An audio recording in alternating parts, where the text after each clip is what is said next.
Hey, everybody. How's it going? Welcome, welcome, welcome. So glad to be here with all of you. Hit the like button, hit the subscribe button, hit the notifications bell. It's always a pleasure to be here with all of you on a lovely Saturday night. I'm here in my lovely Brooklyn apartment. It's finally summer in New York City. My goodness, took it long enough. I should say it's finally spring in New York City. It's not even really summer yet, but it's finally spring in New York City. It was a nice day today, and now I'm ready to be here with all of you and have a great Saturday evening chat. So welcome everybody. Welcome, welcome, welcome. American century. I say that the century on which we are entering can be and must be the century of the common man. A radical redistribution of economic power. I mean, we know that racism is just a byproduct of capitalism. Everything would be all right if everything was put back in the hands of the people. We need a government that will make sure Americans are taken care of and organize the economy to serve the people, not the profits of a wealthy few. We now have the techniques and the resources to get rid of poverty. We got to start getting out there with the people. Get out of the movement and get to the masses. We need a government of action.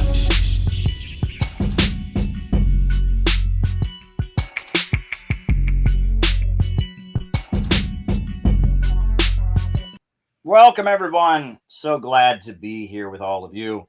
For those of you who may not be familiar about how we do things on this YouTube channel, I give my opening remarks, which I'm already doing right now. And while I give my opening remarks, you all send in super chat questions. I will be writing those super chat questions down as we go along. Shout out to Herb Boyd. Thank you for your super chat. Shout out to Don D from NYC. Thank you for your super chat. As the super chats come in, I'll be writing them down. Then, after my opening remarks are finished, I will, at that point, be doing the roll call where I call you all out as I see you. Names and locations, names and locations. And then from there, at that point, I start answering questions. And for the rest of the show, for the rest of the night, I answer your questions. And that's how it works. It's a great format. We've had a lot of success with it before. So if there's something you want me to talk about, by all means, shoot me a super chat.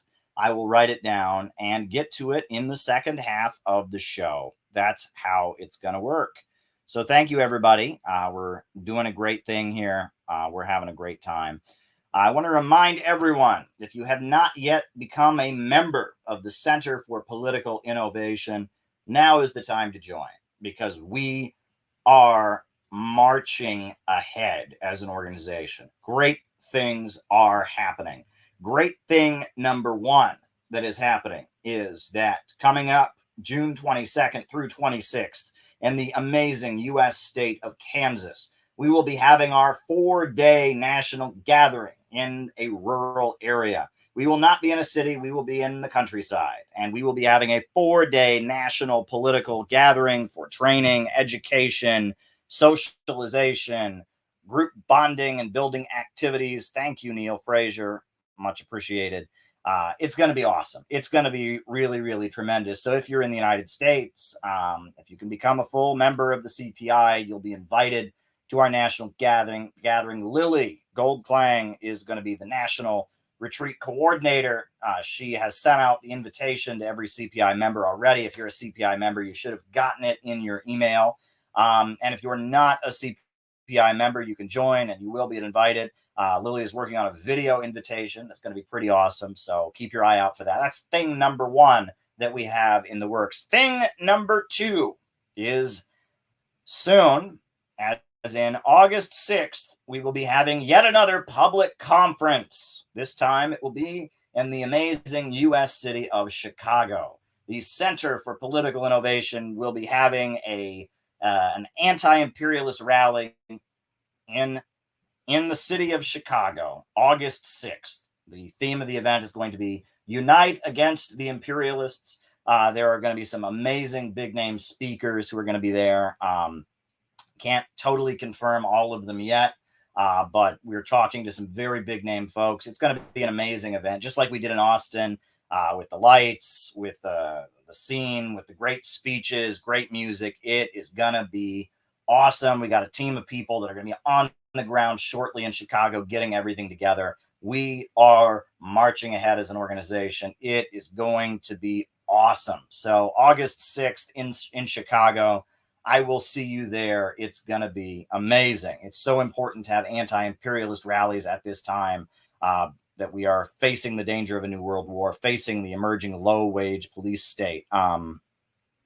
Very, very good. I'm writing it down.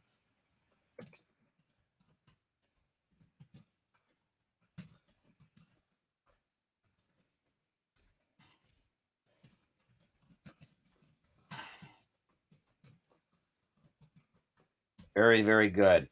So mark the date. Mark the date, August 6th in Chicago.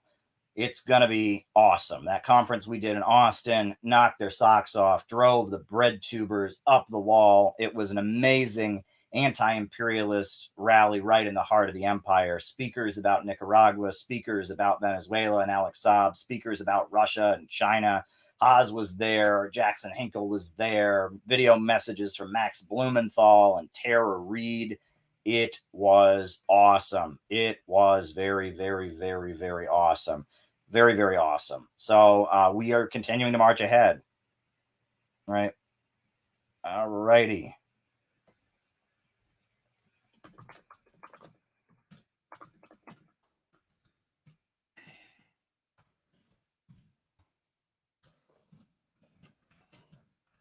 Writing them down, folks. Keep the super chats rolling in. I'm writing them down. It's really awesome. So wanted to mention that. Also, if you are in the Pacific Northwest region, I am going to be visiting the Pacific Northwest a week from today. There's going to be a small private meetup in Tacoma, Washington. Not sure where, but it'll be in Tacoma. So if you are part of this community and you're in the Pacific Northwest, by all means, contact your local CPI people to talk about the meetup that we're going to have out there. Still waiting for details and information about it. But my flight's booked. I'm heading out to the Pacific Northwest. We are a national movement. We've got people in California. We have got people in the DC area. We have got people in Florida. We have got people in the Pacific Northwest. We've got people in Chicago. It's happening, folks. We are doing it. And I do want to announce that we are now at this point setting a goal for the Center for Political Innovation. We have membership of several hundred at this point, but we are setting the goal 1K by May. Our goal is a year from May, May 1st, 2023, we want to have 1,000 members of the Center for Political Innovation. Imagine that, 1,000 members. Michael Hudson, writing it down. 1,000 members. 1,000 city builders. 1K by May. That's what we're trying to do. Because if we have 1,000 members of the Center for Political Innovation, 1,000 members, at that point, we can do amazing things, right? The dues money for members is $10 a month, which is very, very basic. But with $10,000 every month coming in dues money, we can do all kinds of conferences. We can do all kinds of events. We can publish all kinds of books. That's a budget with which we can actually have a very strong and growing organization, a very vibrant organization. We can start setting up a national headquarters that is functional.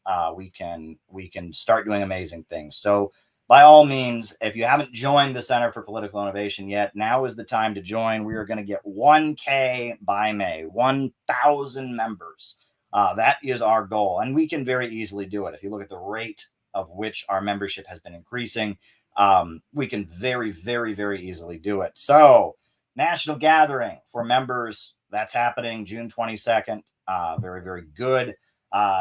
Number 2, public conference in Chicago, August 6th. Be there. It's going to be awesome. Big name speakers, a lot of people from around the country coming in. That's going to be awesome. This weekend in Seattle, this coming weekend, next weekend in Seattle, in Tacoma, Washington, if you're going to be there, hit me up.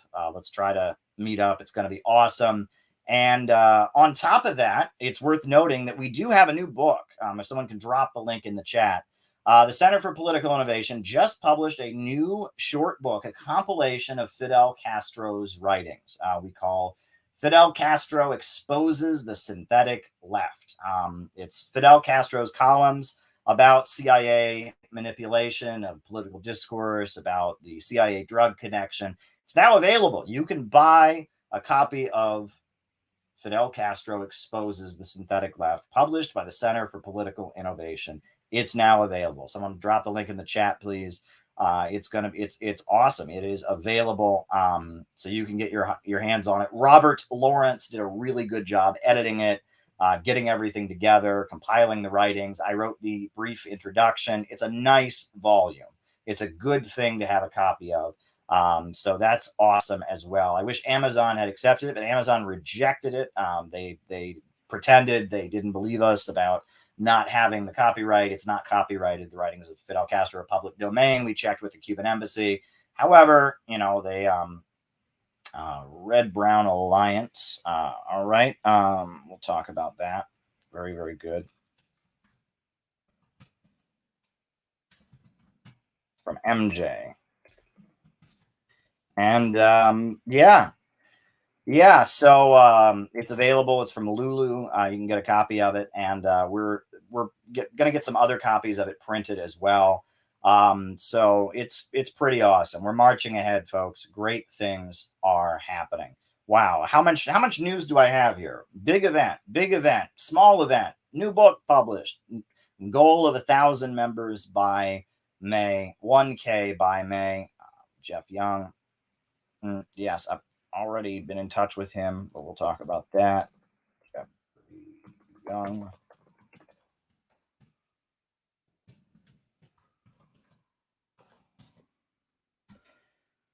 And great stuff is in the works. Great stuff is happening right now. So I really, really want to thank everyone who's been a part of making the Center for Political Innovation what it is. All of our international allies, Australians for a New Democracy, the Workers' Party of Britain, all the people around the world who are supportive of the work that we're doing. They're helping us stand strong. It's going to be awesome. It's going to be awesome. So,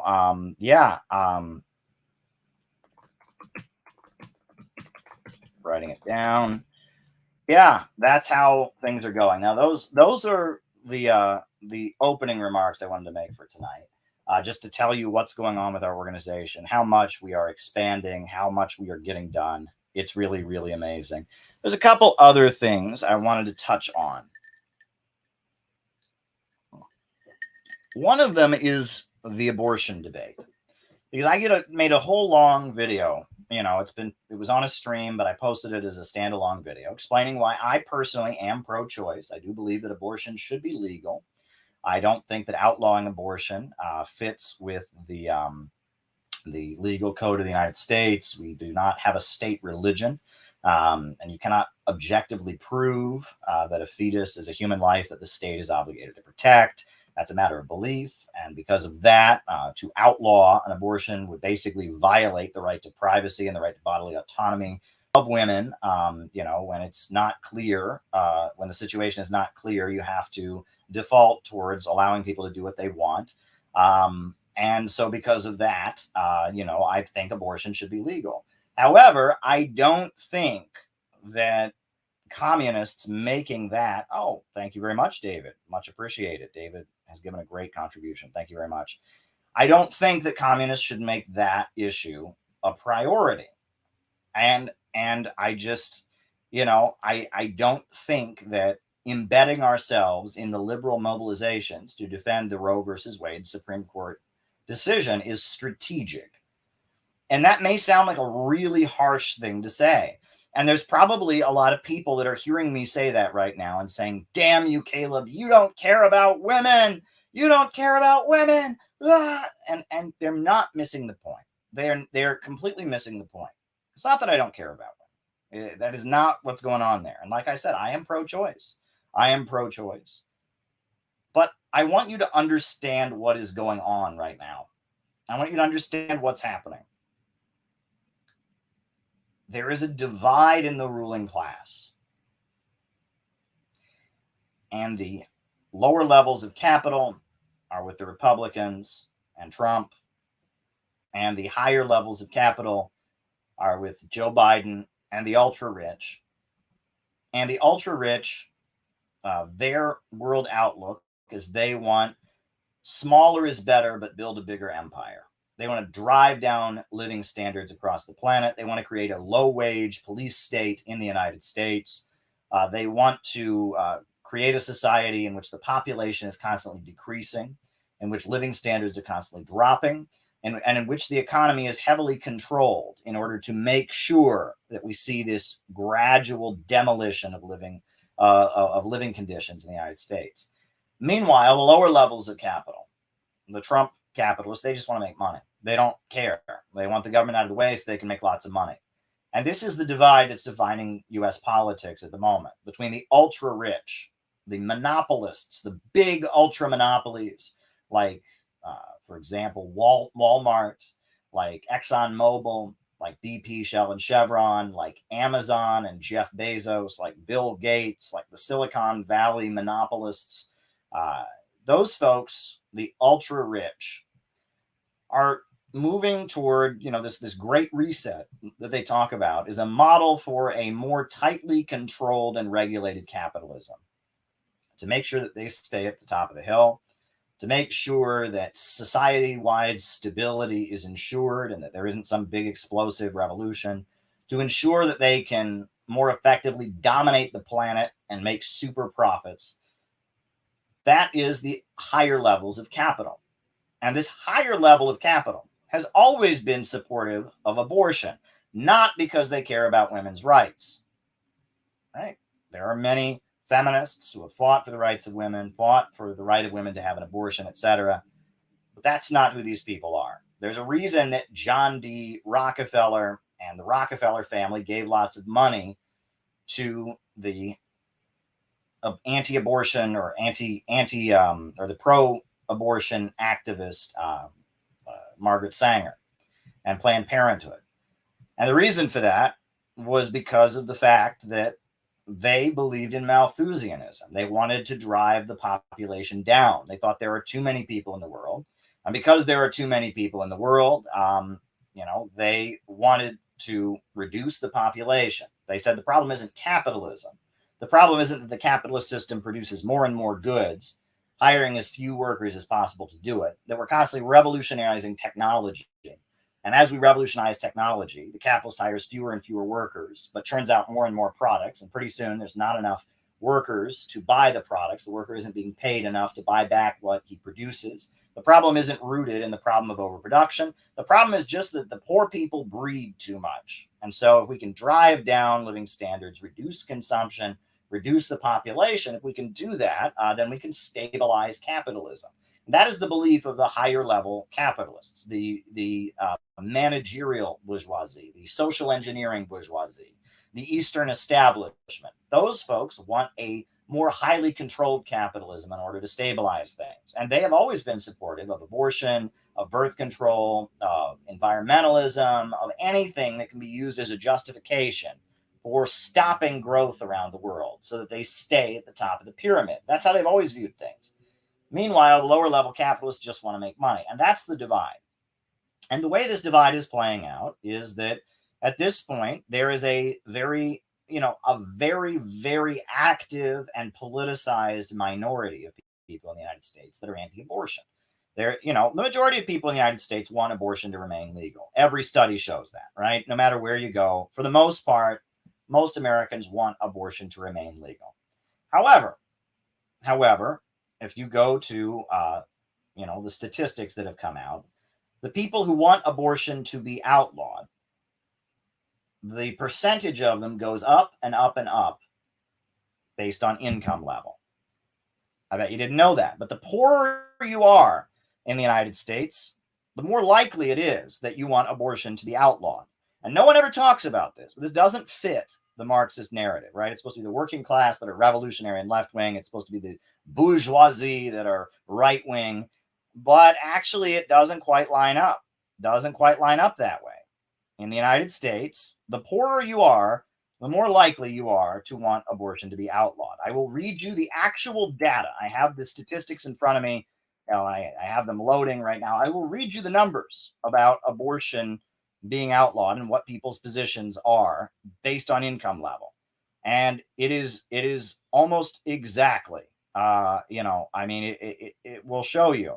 The Gallup polls have been conducted showing who is more likely to oppose abortion, right? Pulling them up. They are gradually loading on my computer, but here we go. Here we go. They're loading and they're loading. All right.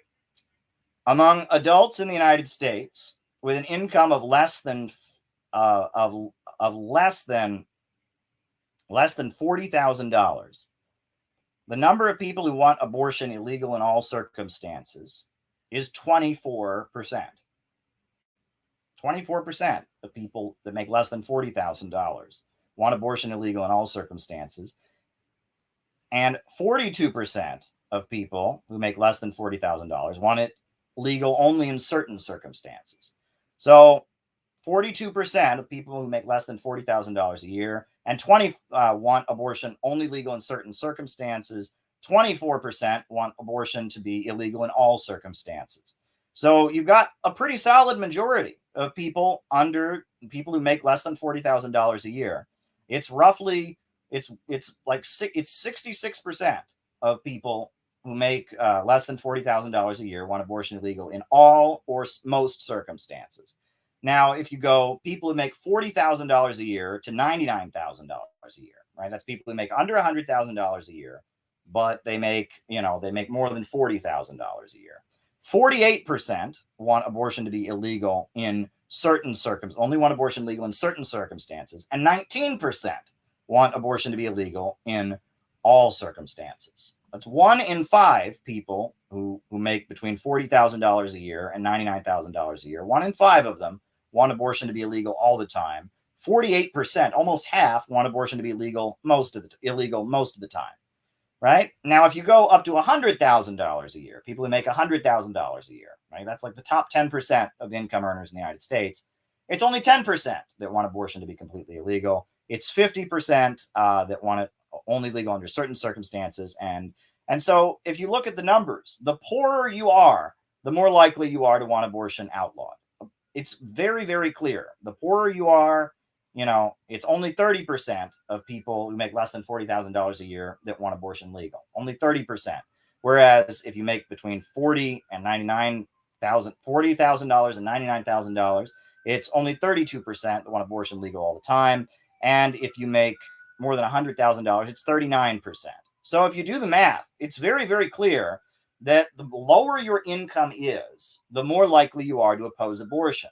Now, does that mean we should agree with these people simply because they're poor? Of course not. And I told you, I want abortion legal. I think abortion should be legal. But I'm telling you that the fact that statistically, by far, it is working class people who oppose abortion, and by far it is upper level income people who favor it, should be an alarm bell that should go off in your head that says if you're trying to build a working class movement, this ain't the issue you should be organizing around, right? If we're trying to shift the polarization away from being red states versus blue states, conservatives versus liberals, if we're trying to shift, if we're trying to repolarize on class lines, if we're trying to break the broad masses of people out of the trap of being foot soldiers of the Democratic Party or the Republican Party, why in the world would we choose the abortion issue to be what we focus on? Because if you pick the abortion issue, all you're doing is reinforcing the cultural gap in the United States. Because at the end of the day, nobody ever changes their mind about abortion. Let me reemphasize that. Nobody ever changes their mind about abortion. No one in the United States goes, oh, the fetus is a life. No one in the United States goes, oh, it's a violation of the rights of the mother. Nobody ever changes their mind about it. Ever. Ever. It's not a rational, logical argument, right? I told you what my position is, why I'm pro-choice. But I have no illusions. If you're watching me, you could hear me make the most articulate arguments ever about why abortion should be legal, and you wouldn't change your mind. And if you were pro-choice, I could take you to listen to the most well thought out, well constructed anti-abortion arguments. You would not change your mind. It's a cultural and religious issue. It is related to how you grew up. It's related to your religion. It's related to your upbringing. It's not a logic kind of issue.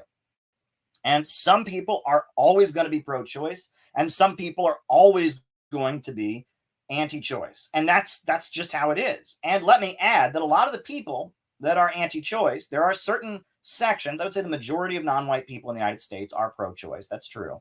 However, there are many sections of the non-white communities that are very anti-choice. For example, Puerto Rican Americans, statistically, a lot of Puerto Rican Americans are anti-abortion. And why are they anti-abortion, Puerto Rican Americans?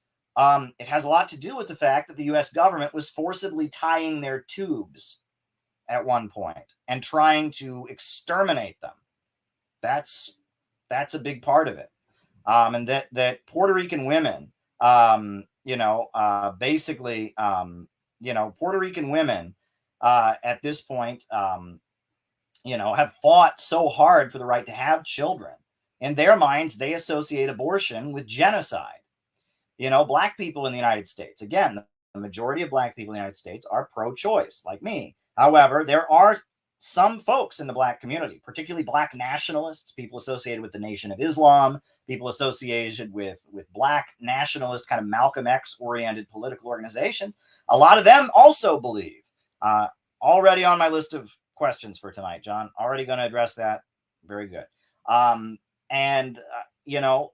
There are a number of black people who feel that abortion is something the black community should oppose because the white people are trying to wipe us out. There are strong feelings about that. And these are not things we are going to convince people of. These are not things that people are going to be convinced of. Marxism has this understanding that people act out of their economic interest, that the workers struggle against the bosses because they're fighting for food, they're fighting for housing, they're fighting to increase their living standards. Their economic interests clash with the capitalists. That people don't fight out of their moral philosophizing. Taylism, and definitely, we can talk about that, absolutely. All right, and that people don't fight out of their moralism. And I'm telling you that if we continue to make, did I miss a super chat? Is there a super chat that I missed? Did I miss a super chat? Scrolling up, I may have missed a super chat here. But I'm just telling you that if people, oh, here we go. Okay. Oh, hold up. All right. Okay. All right. Okay.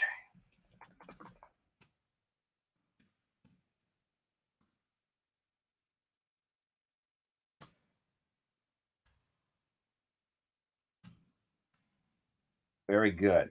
Wrote it down.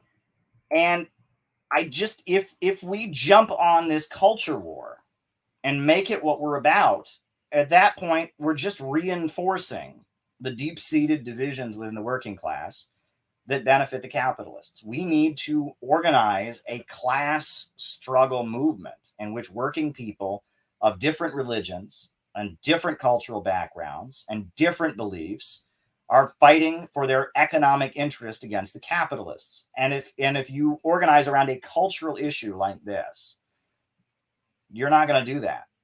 And in a lot of cases, you'll be aligning with some of the wealthiest people, like the Rockefellers who funded Planned Parenthood, like the ultra Malthusians who want to drive down the population, against some of the poorest people. It's not strategic. I'm for the right of abortion, and I will vote as someone who believes in the right of women to get an abortion. But I don't think that if we are serious about getting out of the movement to the masses and building a mass working class movement, that we should pick an issue that people will never change their minds on, that we should pick an issue that lines us up with billionaires against millions of poor people, And we should be really asking ourselves, do you know one of the big factors I talked about in the Black community, the feeling that abortion is genocide in the Puerto Rican community, but it's a lot of white people too. There's a lot of white people, and there's a lot of people of color where that's not the issue. Probably the main reason that low-income people are statistically more likely to be anti-abortion is religion. Low-income people tend to be more religious than higher-income people in the United States. That is overwhelmingly true. Lower-income people go to church on Sunday. Lower-income people have religious beliefs. Lower-income people are more religious. Higher-income folks, not as much. That's statistical. Now, there's plenty of high-income rich people. There's plenty of low-income atheists. But statistically, lower-income people tend to be more religious. And we should be asking ourselves about that. Why is it that millions of working-class people would rather join a fundamental Baptist church or a Pentecostal church than a communist group?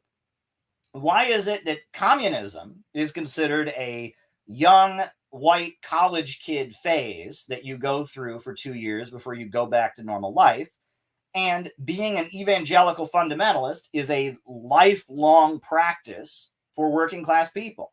Why is that, right? And maybe all these working class people, Black, brown, Latino, Asian, that are anti-abortion, maybe we should be figuring out what it is that attracts them to fundamentalist religious groups that are fanatically against abortion, and why they join them and don't join communist groups. And maybe instead of orienting communist groups to do the kinds of things that alienate people in working class communities, maybe we should find out what it is that these evangelicals and fundamentalists do that gets people loyal and fanatically devoted to them, instead of trying to figure out how we can alienate them further by fighting for the rich capitalists that are opposed to them, right? That again, our strategy should be to try and build a movement where people that are against abortion and people that are for abortion can stand arm in arm on the picket line for equal rights. They can stand arm in arm on the picket line, struggling against the bosses for economic justice. And, it's one thing, if I were to actually oppose abortion rights, that would be different. I don't. But I'm saying that this is a trap, right? What's that Star Wars clip, right? It's from the Star Wars movie, that Admiral Akbar. It's a trap. It's a trap. This is a trap. This is a trap. The more intense the Roe versus Wade fight gets, the more we don't see class struggle breaking out in the United States. I mean, it's just a fact. The more intense this issue becomes, the more hostile this issue becomes. I mean, I'm telling you, it's a fact. The other thing that's worth pointing out is that just be aware that my prediction is that Roe versus Wade will be overturned. It will be overturned, and they will allow states like Kentucky and Alabama to outlaw abortion, but there will be buses in all of those states for women to go out of state to get an abortion. And the laws that would forbid that say you can't leave the state to get an abortion will never stand, right? They will never stand. And there will probably be, at this point, there will probably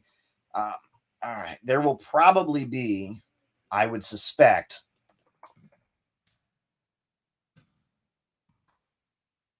scholarships and, different programs to make sure that women in red states can go get abortions.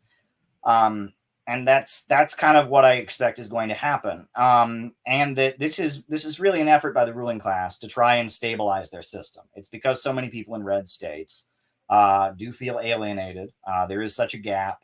It's because of January 6th, because of QAnons. This is a win they can give the red state right-wing conservative folks that will not actually, change the structure of the country very much, right? It will prevent women in red states from getting abortion in red states, and that's wrong, and I'm against it. But I think that if this becomes the focus, that it's a trap that further alienates us from the working class, because statistically, it is the working class that is opposed to abortion. And if we can't figure out, why that is, and try to find a way that we could mobilize actual support among the working class, we are going to just lose. But I wanted to show you something else. That relates to a lot of what we talk about on these streams. because this is just classic. I read the weekend Wall Street Journal when I can. I try to read the Wall Street Journal when I can. This was the Wall Street Journal. This was the Wall Street Journal.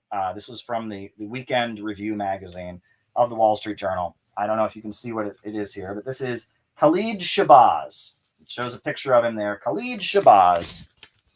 Khalid Shabazz, a Muslim military chaplain, wants to transcend boxes and labels. A Muslim U.S. military chaplain. He's a U.S. military chaplain who is a Muslim. Khalid Shabazz. And the article in the Wall Street Journal is all about how great that is. That we have a Muslim military chaplain, a member of the U.S. military, who is a clergyman, and he's a Muslim. He's a black man who loved Malcolm X, converted to Islam, and now he is a U.S. military chaplain. And isn't that great? That's what wokeism is all about, folks. This is what wokeism is all about. It's the idea that this isn't the America of Richard Nixon anymore. This isn't the America of Jim Crow segregation anymore. No. We've gotten over our racism. We've torn down the Confederate statues. We've said Black Lives Matter. We have acknowledged that white privilege exists. And now, because of that, because America has gotten over the horrors of its past and recognizes how evil so many things in the past were. Now America has the moral high ground to attack Russia because Putin is homophobic, to attack China because they're oppressing those Uyghurs, to attack Venezuela because Hugo Chavez is a big, scary scary person. And, he triggers women because he gives big speeches and he uses a deep voice.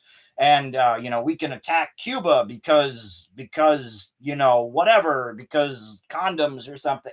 This is what it's about. It is about giving imperialism this makeover to justify and give it the moral high ground. And that's all it's about. And if people can't see that, they have a problem.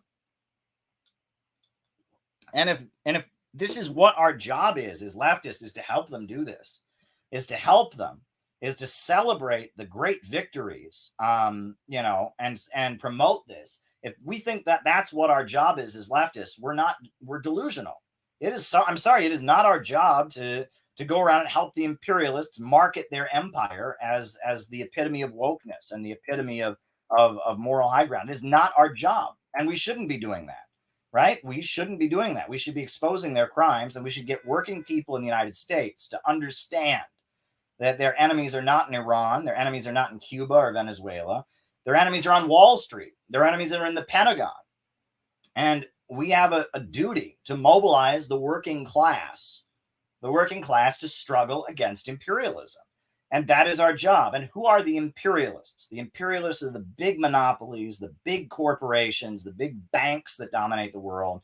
Amazon are the imperialists. Walmart are the imperialists. ExxonMobil, BP, and Shell and Chevron are the imperialists. General Electric are the imperialists. The ultra monopoly corporations that stay rich by keeping the world poor. And we must build a united front against the imperialists, a united front in solidarity with China, in solidarity with Cuba and Venezuela and Iran and Russia and all the countries, Nicaragua, all the countries that are struggling against the imperialists, Syria. We should be with them against the imperialists, and we should be uniting all who can be united here in the United States against the imperialists, and get the working class, the working people of the United States, to see that the imperialists are their enemies and to break with the imperialists and struggle against them. How long for bread, tuna, fate? That's funny. I'm writing it down. Thank you, MJ. All right.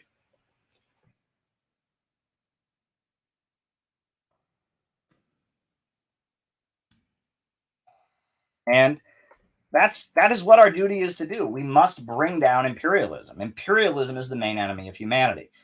And what the woke makeover of U.S. imperialism, I really overall would compare it to, it's really a lot like the Roman Empire converting to Christianity. That is really what it compares to more than anything, right? For most of the Roman Empire, their doctrine was, our God is stronger than your God.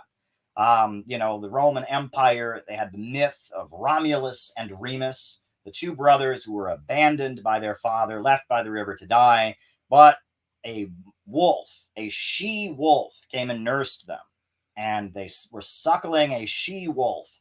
They were raised by wolves, two brothers. And because they were raised by wolves, they didn't have any of that human compassion. They started to, they became basically, predators, and they were cruel and ruthless. And they built the mighty empire on the very site of the river they'd been abandoned by. All right, writing it down.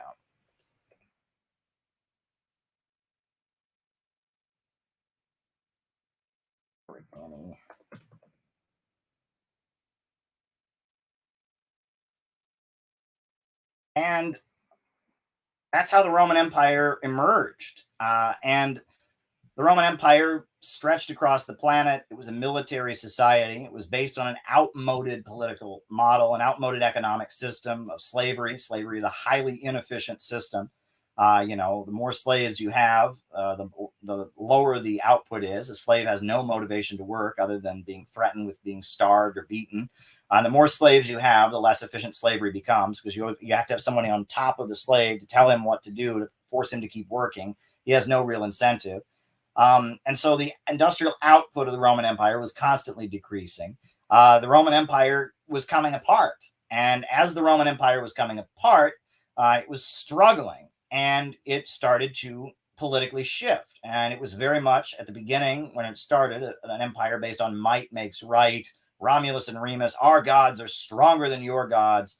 And by the time the Roman Empire fell, as one of their last-ditch efforts to save the empire, they adopted Christianity as their religion. And it was an attempt to hold the empire together. They said, if we can say there's only one God, then we can outlaw any of these other gods that people in Germany or people in Tunisia or people in Persia might worship as a way to rally against us. We'll just outlaw their other religions, and we'll show people that we're not so bad anymore. Infanticide was a big practice in ancient Rome. When babies were born, if they were deformed in any way, they would throw them in the river. Well, the Romans outlawed infanticide. And the Roman Empire, that was all about might makes right, reinvented itself to be all saying they were Christian and they believed in love and kindness and compassion. It was all bullshit. They were still the Roman Empire.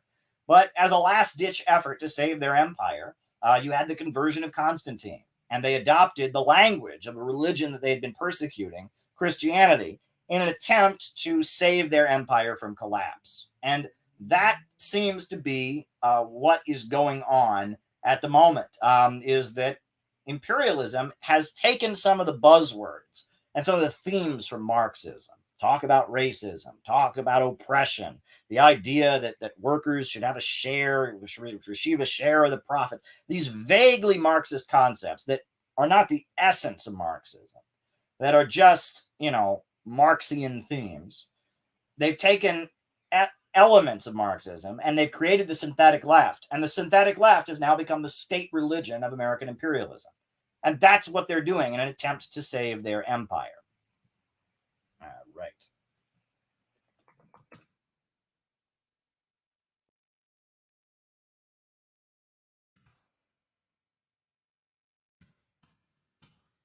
And it's not going to work, because the U.S. imperialist system is very much based on might makes right. It's very much based on supremacy. It's very much based on the belief that some people are naturally superior to others. It's very much based on the working people getting ripped off. And they're doing weird experiments here and there to try and, tamper with their empire, to change the optics.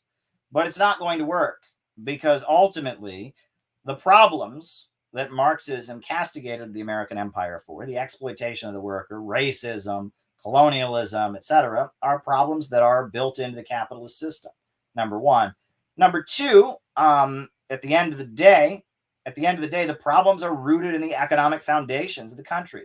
The capitalists striving to make profits, to drive down living standards, to pay the worker less and less and less, to maximize profits. That's the problem. And on top of that, there's a rising alternative coming from the developing countries, from China, from Russia, from Venezuela, from Iran. There are countries around the world that have broken free from Western capitalism and are marching ahead, that are not being held back by the irrationality of capitalism and haven't been hurt by the computer revolution. Capitalism cannot stand the computer revolution.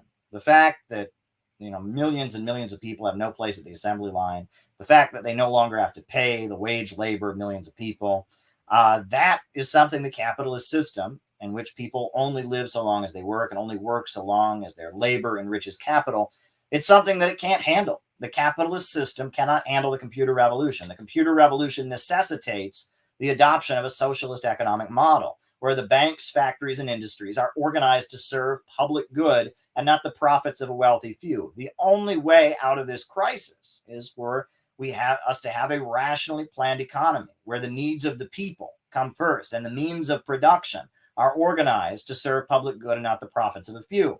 We need a government of action that fights for working families, that can stabilize the economy, that can control the major industries. We have to abolish production for profit.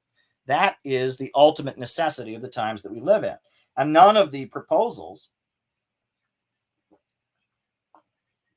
that we're hearing coming out of the woke left in any way tamper with that. Giving workers a share in the company where they don't get a wage, they just get like a percentage of the profits. That in no way does that eliminate the problem of production organized for profit. Tearing down Confederate statues, in no way does that eliminate the problem of production organized for profit. Legalizing abortion, outlawing abortion, in no way tampers with production organized for profit. Rewriting the history of the United States. So the United States, the only reason it was ever founded was for slavery. Again, does not change that. None of these things that they are doing, none of these things that wokeness do in any way changes the underlying and addresses the underlying problem, which is production organized for profit. How would you describe Russia's economic system? All right.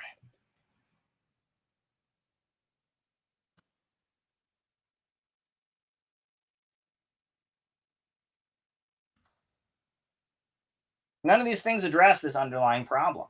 And as a result of that, they won't be able to liquidate the crisis. We're seeing pretty clearly a vision of something a lot like Mussolini fascism that has been dreamed up in the think tanks of the ruling class. What the synthetic left advocates, and I've said this on previous lives, but I'm going to say it again, what the synthetic left is advocating is a lot like corporatism. It's what Mussolini advocated, right? So the idea is in Mussolini's Italy, right? They said, capitalism, the workers are not represented, they're exploited. So the idea is instead of, the workers controlling the means of production, instead of having a planned economy, you have a corporate state where there's a corporation that's been created. And the corporation is the government comes together with the corporation, and it comes together with elected representatives of the workers, and it sits them down and it directs the corporation to work for the good of the nation. And that in no way changes the property relation. The corporation is still functioning. The business is still functioning in order to make profits for the capitalist, right? The workers may have a seat at the table, and the government is more like involved in facilitating it. But at the end of the day, it's still production organized for profit, still capitalism. That's what they're talking about doing. They want a model where, some mega corporation like Amazon dominates the planet. It's almost impossible to start your own business, right? There's no competition. Some mega corporation like Amazon dominates the planet. But every worker at Amazon, instead of getting a paycheck, their check changes every day because they just get a piece wage. They get a percentage of how well the company does. So if the stock goes down, their check goes down. And if the stock goes up, it goes up, right? And every company is a cooperative, except Jeff Bezos still has way more shares than everybody else. It still has billions of dollars, and the workers are still getting roughly the same amount, except it changes every day, and it's based on how well the company does. It's basically incentive pay, but they call it worker ownership, cooperative capitalism, but it ain't. That's one of the things they want to do. Number two, they want to start gradually reducing the population with social engineering. They're openly talking about this. People can't be having children. People can't be consuming more. They want to start basically punishing people for having children. They want to start actively trying to reduce the population. They want to experiment with a lot more social engineering, keep people brainwashed with their phones, keep people using drugs, get people on drugs, strung out on drugs all the time. That's their vision. And they also want to create a society where basically if you say the wrong thing, if you become a dissident, you are just done. Right? You can never get a job again. You can't even go to businesses. They want to be able to put a scarlet letter on anybody, and just mark them as a bad person if they become anti-imperialist. If you become sympathetic with Russia, we mark your ID, we mark your social security number, we mark all of your social media, and no one can speak to you, and no one can talk to you, and no business can serve you, and your electric power company turns off your electricity, and you are just done, right? And that we create this kind of this subcast of people where it's like, you break the rules, you're canceled permanently, right? Where you're just canceled as an individual. You end up starving on the streets. That's what they want to do, right? And it's like, and they'll claim, well, it's not authoritarianism. We're just boycotting you.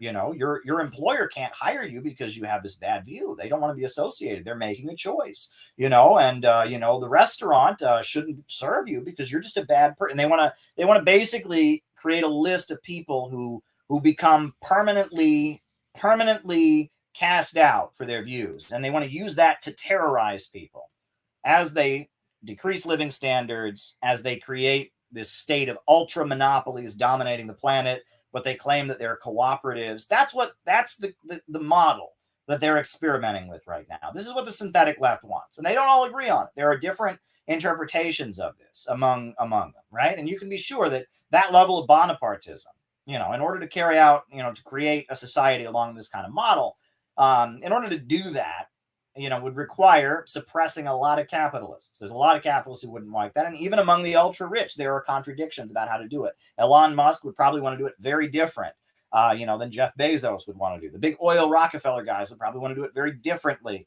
than the Silicon Valley guys. So, we're not seeing a full-on push for this, but this is more or less what they want to do. They want to create this kind of high-tech, tightly controlled capitalism.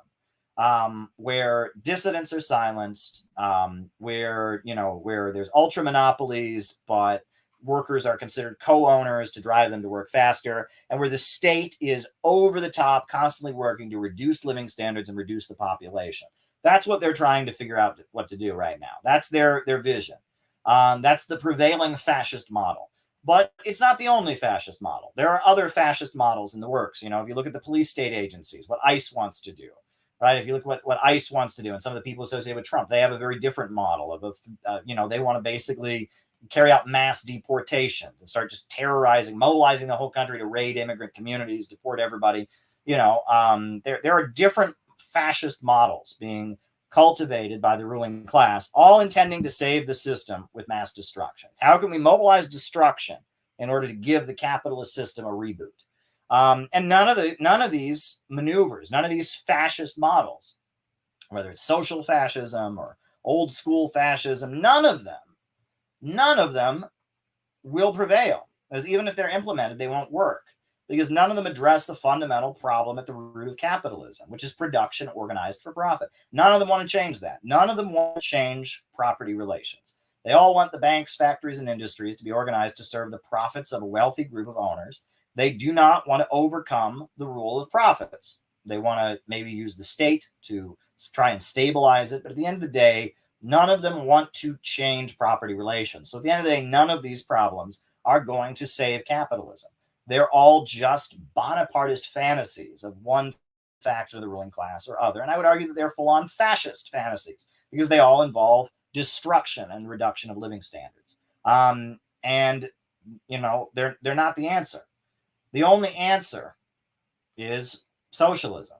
And there needs to be the creation of a united front against the imperialists. We need to mobilize. We need to unify the working class of the United States and the labor movement with the small business owners, with the countries around the world struggling against imperialism in a united front. Because at the end of the day, the imperialists, the ultra monopolists, are the enemy of all humanity. Jeff Bezos, the Walton family, ExxonMobil, BP, Shell, and Chevron, the Rockefellers, Bill Gates, Mark Zuckerberg, these folks are the enemy of all humanity, right? I mean, they are the ultra monopolistic capitalists that are ultimately at odds with the interest of the human race. The human race wants to grow. It wants to expand. It wants to invent new technological breakthroughs. It wants to overcome the the hardship of the world. It wants to invent new technology. It wants to increase living standards. It wants to get us off of fossil fuels and get beyond them to a more efficient mode of energy. It wants to change our relationship with our environment to be working in a more sustainable and long-term way. The human race wants to grow. Human beings want more than they already have. They want to crash through barriers and reach new heights. That's what human beings naturally want to do. That's what got us from hunter-gatherers in the woods to space travel, to iPhones, to 3D printers. It's human beings have a will to survive, to grow, to create, to expand. That's what human beings do. Human beings are driven by the ability to create and to advance. And you can't stop humanity. You really can't. Human beings are like no other species. No other species has done what we've been able to do, right? Ants have been building their ant farms the same way for thousands of years. Beavers have been building their beaver dams the same way for thousands of years. But human beings, you look at what we've done in just the last 100 years, just the last 200 years, just the last 1,000 years. We've accomplished so much because this is the nature of humanity. Human beings are constantly reinventing their relationship with nature and reasserting and becoming more independent and more dominant over nature. This is the way we operate. We reinvent our relationship with our environment so that we grow stronger. How is a country like the U.S. supposed to become socialist when even Leninists and Trotskyists can't agree with each other? All right.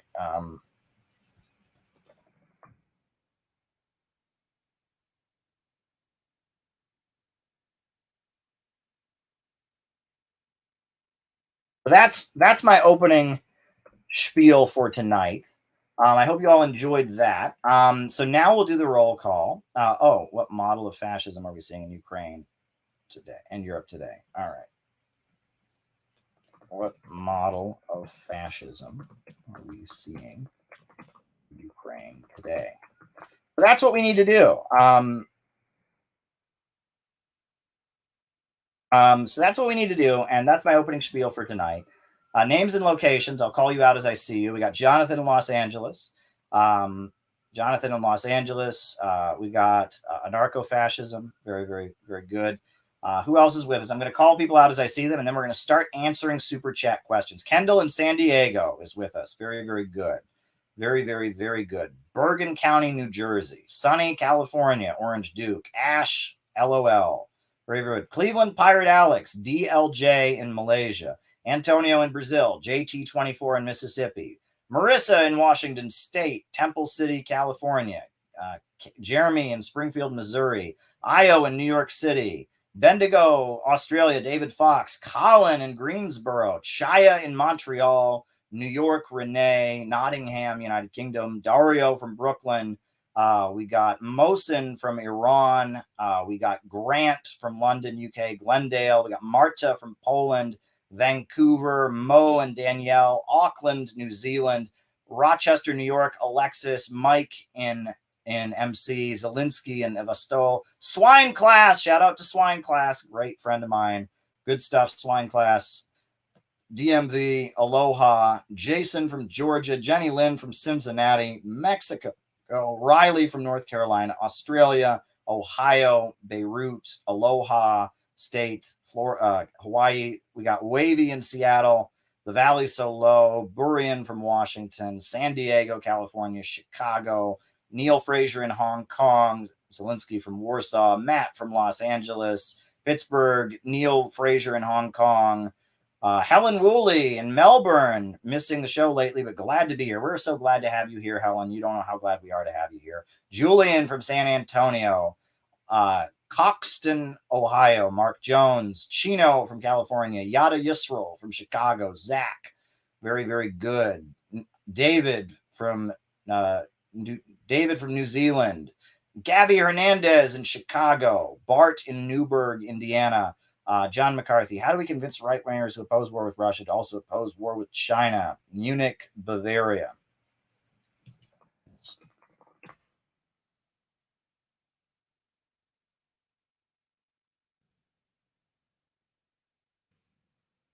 All righty. Very, very good. Smith from Arkansas. Kieran from San Diego, thank you for the super chat.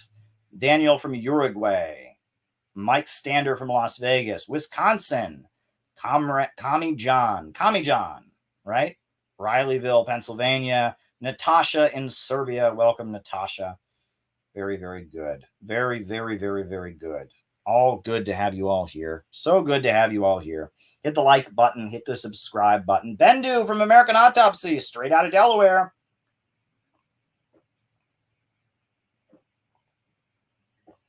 It's really, really great.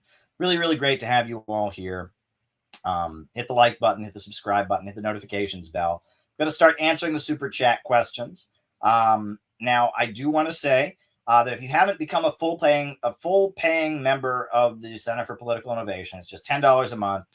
Down below, you can sign up. We need people to start joining the Center for Political Innovation. It's a small commitment to make, $10 a month, but we want to get 1K by May. If we can have 1,000 members by May 1st, 2023. If we can do that, at that point, we can be a completely functioning organization.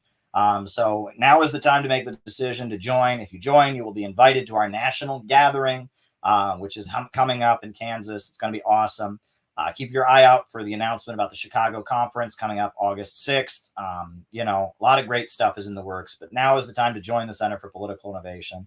We want to have 1,000 members by May. So sign up today, become a member of the CPI.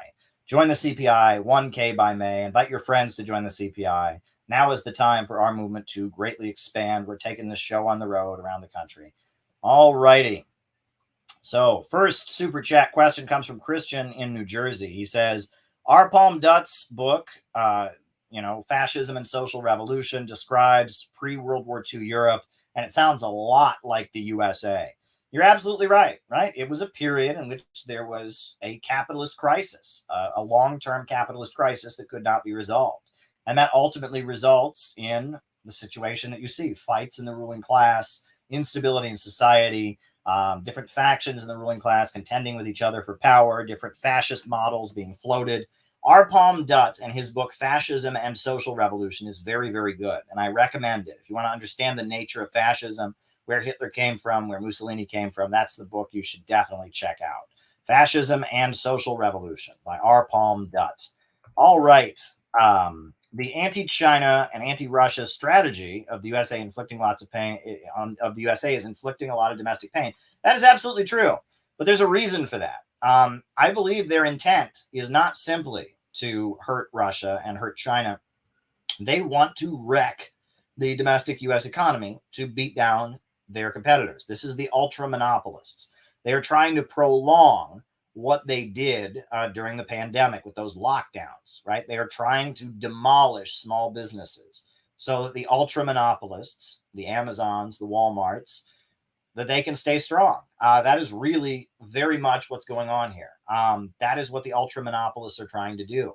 They want to eliminate all their competition. They want all the small town stores to close down so that Walmart reigns supreme. They want all the fracking companies to go out of business so that the big four super major oil companies reign supreme. And so, yes, they are effectively crashing their own economy. We know about the baby formula shortage that's been going on. It's been in the works for quite some time. And the supply chains are all jammed up, and they are absolutely, at this point, they are wrecking their own economy in the hopes of eliminating their competition and in the name of fighting Russia and China. But Russia and China's economy is not going to fall apart because it's managed. It's not a for-profit centered economy. The state is managing the economy there. And so they're able to have growth. I mean, Russia just rebuilt their farm sector in the past 10 years. They have a booming agricultural sector. If you look at what China has done and their network of support around the world, it's like, yes, these sanctions are hurting Russia and China, no doubt, but they're hurting the U.S. economy more than ever. Absolutely. All right. Thoughts on Michael Hudson? Well, Michael Hudson is an economist. He's a Marxist. I believe he's Trotsky's godson or something, right? I believe but he does a lot of speaking in China. He's very well respected in China. And he goes and speaks at the Left Forum. He wears suspenders. That's kind of his trademark. He's talked a lot about debt and the use of debt to manipulate the economy. He does talk about overproduction. In fact, Sean Stone made a great documentary for RT, which is probably very hard to find. It's called A Century of War. And Michael Hudson is a talking head in that documentary. And he basically explains the problem of overproduction very, very effectively. I like Michael Hudson's work. I'm a fan of Michael Hudson. Very good. All right. Red-Brown Alliance. What is the Red-Brown Alliance? The term Red-Brown Alliance was first used by Boris Yeltsin. So the fall of the Soviet Union happened. After the fall of the Soviet Union, the economy of Russia was being wrecked. Boris Yeltsin was a puppet of the United States, Bill Clinton's good friend, and they were wrecking the economy and selling the economy off to the highest bidder. The social safety net was pulled from under the working people. People who'd worked their whole lives suddenly had no income. The elderly folks were left without pensions. People's life savings were gone. All kinds of people were starving and hungry. Elderly people, were assembled by the subways trying to sell you their clothes or yesterday's newspaper so they could eat. It was a really, really bad time in Russia economically. So in response to an economic crisis in Russia, they had an election. And the Duma, that's the parliament of Russia, they elected a coalition called the National Salvation Front. And it was a coalition of different parties that promised to end the economic demolition of Russia, the austerity. And the Communist Party was probably the biggest party, but there were also some Russian nationalist parties. And so they formed a coalition called the National Salvation Front. It was the Communist Party, it was Russian nationalist parties, etc. Now, some of those parties were anti-Semitic or had people in them that said anti-Semitic things. That's true. And anti-Semitism, unfortunately, culturally in Russia, it's been a problem for a long time. But regardless, the people of Russia didn't vote for the National Salvation Front of the Communist Party and these nationalist parties because they were supporting anti-Semitism. They voted for them to stop the economic austerity. And so Yeltsin used his emergency powers under the Russian Constitution to dissolve the parliament. They call it Black September. It's the constitutional crisis of 1993 in Russia. September 1993, you had the constitutional crisis. So the Russian parliament was dissolved. The parliament members, in an act of protest, refused to leave the parliament building. So the Russian military was sent to shell the parliament building. There was a lot of fighting in the streets. The Communist Party mobilized their supporters to go and fight the police in the streets. There was an uprising, the constitutional crisis of Russia, September 1993. Boris Yeltsin had to justify the fact that the people of Russia voted for this parliament, and he dissolved it. So what did Boris Yeltsin say? He said it was a red-brown alliance. He said the parliament, it was the Communist Party, the Reds, and these Russian nationalists, the Browns. He was equating them with fascists. And he said, I have to dissolve this parliament because it's a communist and fascist united front. It's a red-brown alliance. That's where the term comes from. So immediately, whenever you hear the term red-brown alliance, what you are hearing is an austerity buzzword. It's basically saying that there are these people that sound like communists, but they're actually fascists, and you got to stop them. And it's a way to say you shouldn't fight austerity. If you're a leftist, your job is to go around calling people racist, sexist, and homophobic and castigating them for committing crimes related to cultural and social issues. Your job is not to build an economic united front to challenge property relations. And if you do that, you're somehow a Nazi, because there are going to be people who will agree with your economic proposals who are not in agreement with your social proposals. There might be people that want to raise the minimum wage that want to outlaw abortion. There might be people that want to raise the minimum wage that want to outlaw gay marriage. There might be people that are racist or homophobic or sexist or whatever, or anti-Semitic or whatever, who agree with your economic program. So if you build a united front around an economic program, you're therefore a Nazi.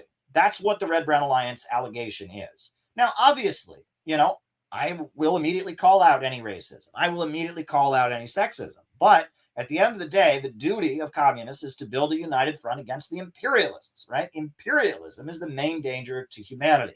The rule of the world by the ultra-monopolies, and the oppression that women face, the oppression that people of color face, the oppression that immigrant communities face, that Muslims face, is rooted in this system that is propped up by the ultra-monopolies. It's rooted in the global imperialist system. So by building a united front against that imperialist system, even if people in that united front are not in agreement with me about trans rights, not in agreement with me about LGBT rights or about this or about that, by building a united front against that, I am in effect fighting for their liberation. And that is what the synthetic left doesn't understand. And anyone who talks that way, they immediately accuse them of being part of the Red-Brown Alliance, because in their minds, we should have this approach where anyone who makes an ideological crime, anyone who says anything racist, sexist, or homophobic, anyone who's not pro-choice, anyone who's not pro-gay marriage, they should become toxic. They should become toxic, and we should drop them like it's hot.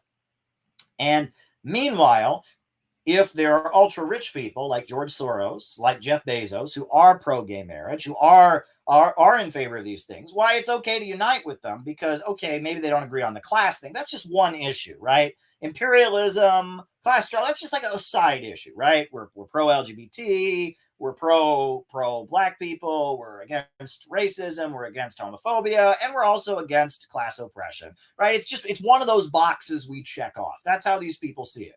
That's how these people see it. They don't see it as the whole thing is centered around imperialism, and that the main objective is to fight imperialism. That's not how they see it.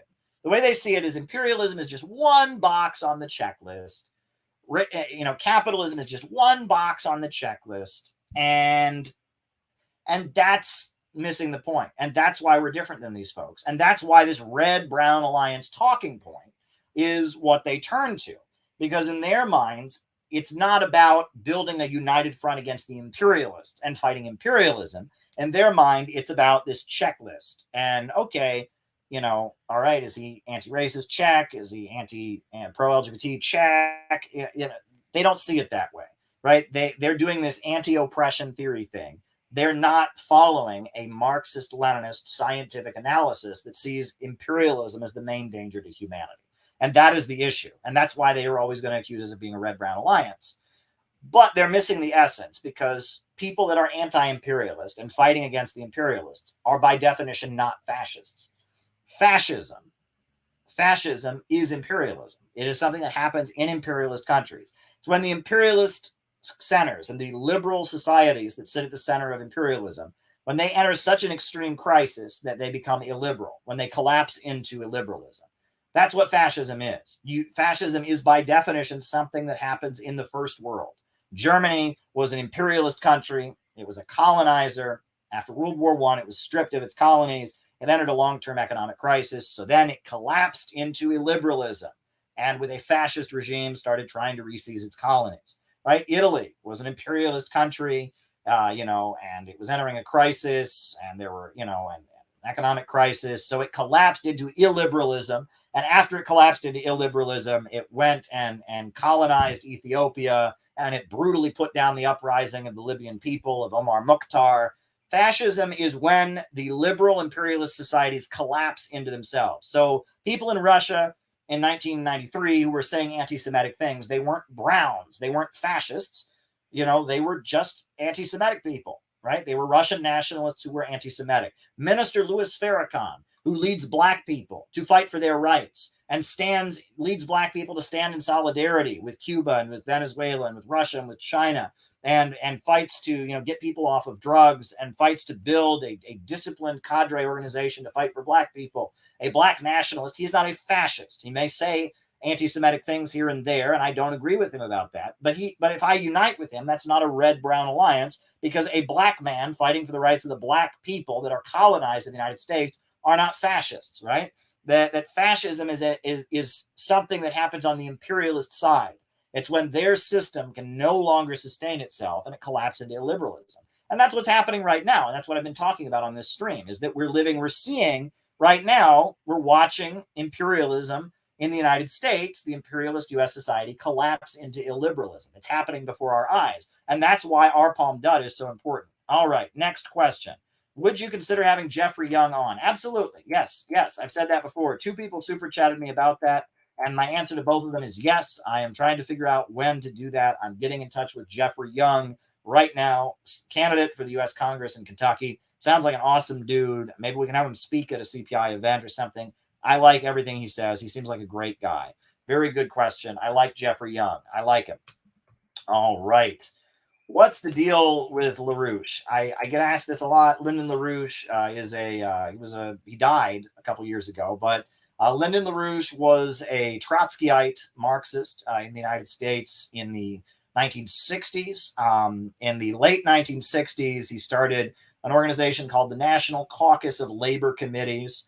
that was a Marxist group. They weren't exactly Trotskyists. They drew a lot from Trotskyism, but they also drew from Rosa Luxemburg and different Marxist traditions. They had a really bad, like, couple years. They and the Communist Party were getting into fistfights with each other a lot. And, you know, the Communist Party and the National Caucus of Labor Committees were going at it with each other and fighting each other. You know, they continued to exist.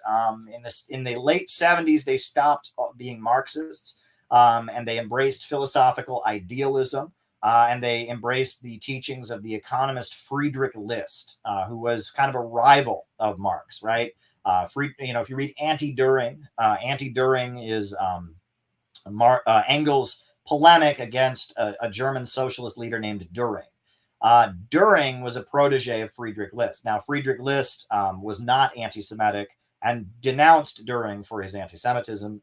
Düring was blatantly anti-Semitic, but if you read Anti-Düring by Engels, you'll see the difference, because Düring and Friedrich List, they say it's about the state, the government controlling the economy and balancing what they call a harmony of interests for the good of the nation. Whereas Engels says it's the contradiction between the capitalist and the worker. And that was the basis for the division between, Düring and Friedrich List and their vision of socialism, which is a state that has the harmony of interests of all, and the vision of Marx and Engels, which is the capitalists, being overthrown by the workers, right? Its question is socialism the result of kind of a vision of building a better society for everyone, where the state is leading to build a better society, or is socialism the result of a class struggle? And Engels said it was the result of a class struggle, and that's why he wrote Anti-Düring. The LaRouche people, they basically embrace the teachings of the economist Friedrich List and of the economist in the United States, who was a very prominent anti-slavery agitator who was admired by Marx, Henry Carey. They embrace the economic teachings of Henry Carey and Friedrich List. And so they have their own school of thinking. They talk about what they call the American School of Economics. So they're not Marxists. However, they back when they were Marxists, they exposed the synthetic left long before it was public record. They exposed Congress for Cultural Freedom and Project MK Ultra, and everything they said was basically validated by the end of the 70s. And on top of that, now they are very, very sympathetic to Russia and China. They were quite anti-Soviet during the 1980s. They were not friendly to the Soviet Union. They were always very friendly to the Ba'ath socialist governments of Iraq and Syria and Libya. But for some reason, they never really liked the Soviet Union. But now they are very pro-Russia and they're very pro-China. And the Chinese love the LaRouche folks. LaRouche's widow, Helga Zepp LaRouche, frequently appears on Chinese state media. She was just recently addressed the Young Communist League gathering in China. She was one of the main speakers that just happened there. So they are a political tendency, and they're in many different countries. I think in Australia, they're called the Citizens Party, and in Germany, or in France, they're called the New Solidarity Party. I think they have an international think tank called the Schiller Institute, and I don't agree with them. I'm a Marxist. I view things in terms of capitalism versus socialism. I view things in terms of class struggle and historical and dialectical materialism. So that is not my viewpoint. But I'm not. I don't think they're bad people, and I'm happy to speak on their panels sometimes. I'm friends with some of their members. Daniel Burke, who comes on this channel and gives his analysis, a great guy, just a great guy and a good friend of mine. So I respect them. But I disagree with them. And the Center for Political Innovation is not a LaRouche front. We have people in our group that are sympathetic to LaRouche, but that I'd say the majority have a Marxist perspective and are not sympathetic to LaRouche, and we propagate and promote Marxism. So, we're not the same organization by any means, and we have a different view, but I respect them. They've changed a lot over the years. They've taken many different stances on many different issues, and a lot of the stances they've taken over the years I don't agree with, but what they do now in terms of promoting Russia and China, I agree with. What they do now in terms of promoting infrastructure projects to improve the United States, I agree with. So I respect them, but I'm not a member of their group, and I never will be, but I respect them, and I don't think they're toxic. So that is my position. And I've said the same thing many times before. I'll say it again. But yeah, you asked me what the deal is with LaRouche, and that is my answer to your question. Next question. All right. Tailism. What is tailism? This is very interesting because it's like Taylism is one of these key Leninist concepts. It's one of the things Lenin talks about in his book, What is to be Done. And I get people who are completely clueless about what the term means. Taylism, Minister Farrakhan's positive influence on Gaddafi. Okay, I'm writing it down. All right.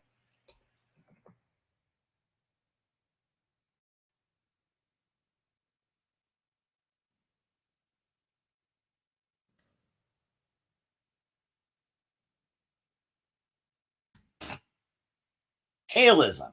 If you read Lenin's book, What is to be Done. Sorry, folks, my allergies are killing me. So I had to take a drink of water there. Taylism. In Lenin's book, What is to be Done, he's criticizing the fact that in the Russian Marxist movement, that basically what the Marxists do is they bow to spontaneity. When something happens, they run behind it going, yeah, we support it. Woo, yeah. That they don't make things happen. They don't set the agenda. It's just when something already happens, when there's a strike someplace, they didn't organize the strike. But when the strike happens, they run after it going, yeah, we support it. Wow, you guys are on strike. Well, if you're on strike, you should join our group. Yeah, and if there's an uprising of the peasants, they hear about it and then they run to it and they go, yeah, we support it. We support it. That's called taylism. It's basically when things are already happening, when spontaneous uprisings are happening, when protest movements are happening, when things are already happening among the working class or among the broad masses, you as a Marxist group go after it and try to use it to recruit. And Lenin says you're not doing your job because you're never going to have a revolution that way. That instead it should be you who is setting the agenda. You should be laying out the terms. You should be teaching the workers things they don't already know. Instead of running behind the workers, you should be marching at their head and leading them. That's what Lenin talks about in taylism. In his very famous essay, Report on an Investigation of the Peasant Uprisings in Hunan, Mao said, when the people are in motion, you can either oppose them, stand in their way and oppose them. You can tail behind them, gesticulating and criticizing, or you can march at their head and lead them. So what the Communist Party does is a great example of taylism, right? Whatever the Democrats are doing, they do, right? Now, there's some video on the internet, where, right now, Democrats are getting their base all stirred up about Roe versus Wade, abortion. So what does the Communist Party do? Well, the bunch of Democrats are already talking about abortion. There's already going to be a big abortion rally. So they show up to it and go, yeah, woo, we support it. Well, you're not doing your job. That's taylism. Right? If the Democrats are getting everyone fired up about, whatever, defeat Donald Trump, and then you go to what's already happening and go, yeah, we support it. That's taylism. However, what a communist should be doing is they should be putting forward demands. They should be giving people ideas and education they don't already have. They should be trying to build a united front to overturn capitalism, and that's not taylism. So that's what Lenin is talking about. And if you read What is to be Done, it's a very good book where he critiques taylism, bowing to spontaneity. That's what he's talking about. And so these people, I've had this turned around on me, and they said, well, you're tailing workers that are opposed to abortion. No, I am not. And I am not doing that. I am not tailing workers that are opposed to abortion. That is not what that term means. Tailing, bowing to spontaneity is when you do not inject Marxism. It's when you just go along with what's already out there. It's basically what the PSL does. It's what the DSA does. It's what the Communist Party does. That's what they do. Meanwhile, wanting to build an economic united front around issues that would challenge the capitalists, to not just go along with whatever's trendy on the left, but actually set the agenda and challenge the capitalists and do so in a way there might be anti-choice people in our coalition. That's the opposite of taylism. So I want to get that clear, right? There's a clear understanding of what taylism is, and then there's an understanding of what it is not, right? Taylism does not mean that you engage with people you disagree with. That's not what it did. All right. Former Nazis supporting Nasser. That's an obscure question, but we can talk about it. All righty. All right. Okay. All right. What should socialists do to help abortion services? I mean, I don't know. I mean, I don't know where to begin with that. I mean, like I said, I am pro-choice. I am not opposed to people taking pro-choice stances. But if we want to repolarize the working class to build a socialist society, making that our point of attention at the same time that is the point of attention of the capitalists does not help in any way. That's my point, and I think it needs to be said. And one thing that's worth pointing out is that a lot of women are anti-choice. You know, um, I mean, does that mean it's okay? No. Aren't there a lot of people who support their own oppression? You could argue. I'm not. Does that mean that therefore, it's not about women and their rights? Of course not. But to say that wanting to work with anti-choice people is a male chauvinist or a sexist position, there's a lot of women that are anti-choice. I'm sorry, if you've ever seen an anti-abortion protest, there's a lot of women that go to them. A lot of women go to them. Can you discuss the failures of trade unionism like Kashama Sawant keeps getting people to? I don't know what Kashama Sawant, but failures of trade union. I don't know what you're getting at there about Kashama Sawant. Failures of trade unionism. But anyhow, I just want to touch on that, and that one thing is, I grew up around anti-choice, quote unquote pro-life people, and they're very obnoxious. They're very, very obnoxious. Very, very, very obnoxious. Does it bug you that cap means to lie? I don't even know what that means. I've never heard of that. All right. LaRouche was pro-Soviet and served as a back channel between Russia and America until Reagan rejected SDI, which he was promoting. Okay. Very interesting, John. Didn't know that. But I grew up around those folks. Every year at my school, there'd be a day where some kids at school wouldn't talk. They would be silent in protest of abortion. The communist position is pro-natalism, anti-Malthusianism. That's correct. That doesn't mean you don't support a woman's right to an abortion. But yes, you want there to be more people. Yes. Marxists want the human population to expand. At my school, there'd be all these kids who wouldn't speak for the whole day in protest of abortion. And I remember having conversations with people, and I mean, just, the pro-life crowd is very obnoxious. The people standing out in front of abortion clinics with their fetus photos are very obnoxious people. And, they're not deep thinkers by any means. And I will say this, when I was in school, I will never forget a conversation I had. It's not about the abortion issue. It's about the LGBT issue. And this conversation was just so pivotal. I mean, if you can listen to what I'm saying here, you'll understand why I get very, very annoyed with the religious right. Remember, I was in band class. I'm like in high school, right? We're not like children, right? We're like high school aged. And this girl sitting next to me, I'm sitting in my marching band class. This girl sitting next to me says, I don't know enough about it. This girl sitting next to me says, she says to me, I don't understand how anyone can think that being gay is not a choice. And I said, why? Why do you not think, it's not a choice? So she then put her arm around the girl next to her. And she said, if I fell in love with her and got married, that would be a choice. And I said to the girl, I said, do you want to marry her?